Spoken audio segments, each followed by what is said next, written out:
Hello,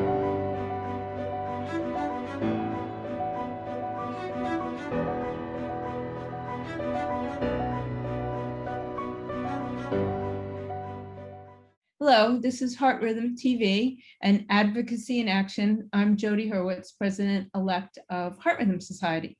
And today we have Bob Jasak. He is in Heart Health Strategies, and that's H-A-R-T, not H-E-A-R-T. And we have a wonderful question for him. Can you help us figure out the landscape of cuts facing electrophysiologists outside of the ablation cuts? So information about the conversion factor, sequestration, and I guess PAGO. Thank you for joining us. Yes, thank you for having me, Dr. Hurwitz. So there's a couple of different mechanisms that are leading to cuts in payments on January 1, 2023. The big question is whether Congress will step in to do anything about it, because all of them are basically cuts that are required by statute that's on the books now. So Congress would have to come in and change it. And there would be three different things that they have to address. So the first one is, as you mentioned, a cut to the conversion factor. So the Medicare physician fee schedule, which some of you may already know, lives under rules of budget neutrality. So if the agency tries to make any policies that increase the number of RVUs that are spread out across the entire fee schedule, something essentially has to pay for that. They can't just increase government spending. So the way that they administer recouping that money is they reduce the conversion factor. So they're paying out a little bit less on each RVU so they can get some of that money back. So this year, what they've proposed are a whole set of increases to the E&M services for inpatient observation and other E&M services that would generate higher overall spending. So that basically has now generated a 4.42% cut to the conversion factor in 2023 versus 2022 to pay for all of that. Now, the last couple of years, we've been facing similar cuts, and Congress has come in and they have tried to address that, at least in part. 2 years ago, you might remember there was a 3.75% increase to the conversion factor. That was to address the budget neutrality adjustment that resulted from the office and outpatient codes being revalued. And then that sort of carried over into 2022. And so Congress still had to come in and address that with a 3% increase. So now we have the hangover from that 3% increase that would evaporate, plus another budget neutrality adjustment, and that results in the conversion factor going down by 4.42%. So that's the first piece of it. The second piece of it is what you had referred to, I think, as sequestration. That's been on the books for a long time. So if any of you have dared to look at your, the EOBs or the remittance advice from your Medicare carriers, you will have seen before even the pandemic that there was a 2% cut to the Medicare portion of Medicare's payments. And that is due to sequestration that has been in place. And basically, it was a piece of legislation that was put into place in 2011.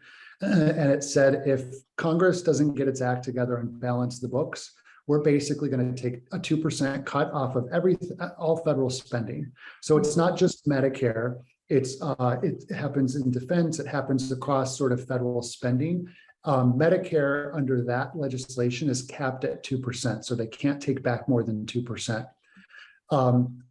When the pandemic started, Congress waived that sequestration, so that 2% sort of came back to everyone. As of July 1st of 2022, though, that was back in effect.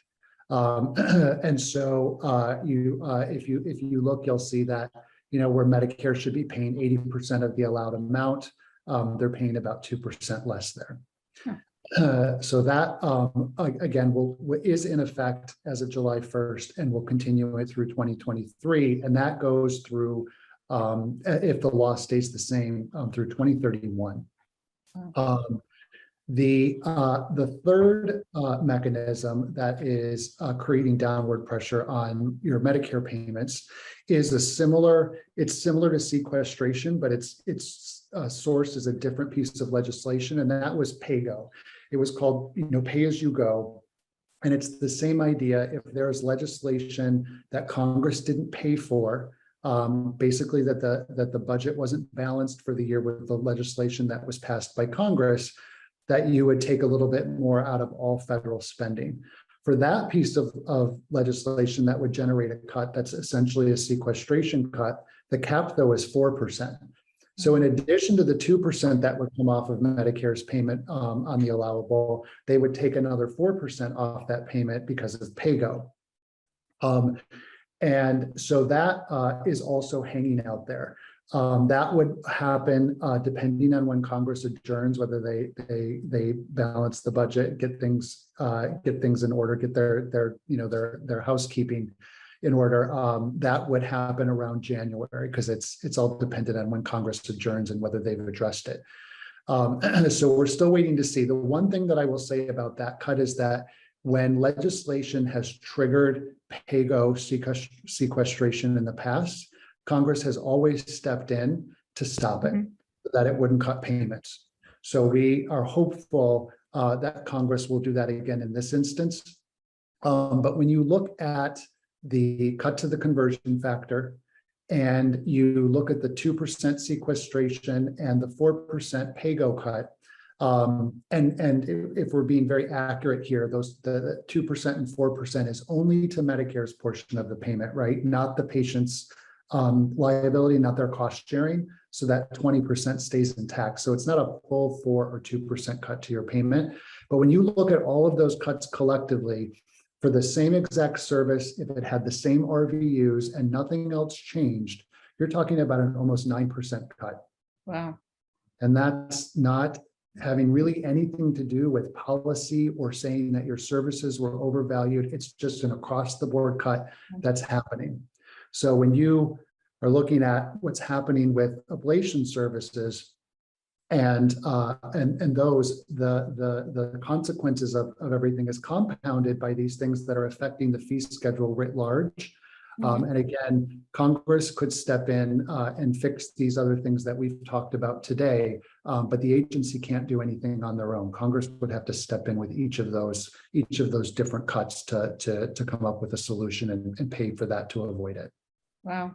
Thank you very much for giving us all that information. It's an awful lot to digest. It's a little bit scary. I know personally I had been involved over the years with some of this, and I have watched Congress dial back some of these. So I guess we just have to continue to discuss all this with all of our Congress folks and hope that we can make a difference in convincing them not to do this. So thank you again. Yep, and the Congress works on a timeline and deadlines, and so they're not going to fix this until they have to, which means you should watch for all of the activity around this in December, trying to beat that January 1 clock. So you'll see, everyone will see a lot more information about this around then, and hopefully Congress will step in to avoid these cuts. Thank you again. Appreciate it. Thank you.